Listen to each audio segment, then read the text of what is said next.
Боз үсті балықшылар белән тулы. Арада бердән бер хатын кызда бар. Наталья Ершова Кошки районынан килгән. Иң күп балыкны тотучы да ул. Яраткан шөгыль белән бала чактан ук мавыга.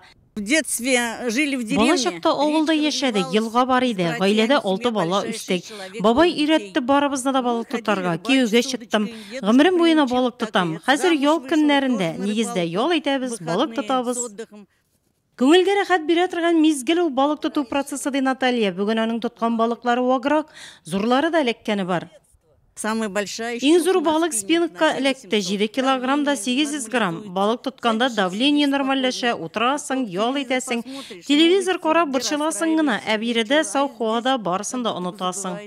Шулай да иресен тотучылар да бар арада. Константин Федоровка бәхет елмайган балыкка ул һәр көнне йөри.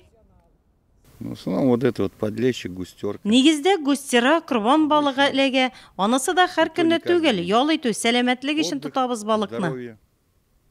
Сәламәтлек өчен балык тотуның файдасы зур, яраткан шөгыль күңелгә ял бирә. Тәҗрибәле балыкчылар фикере бу.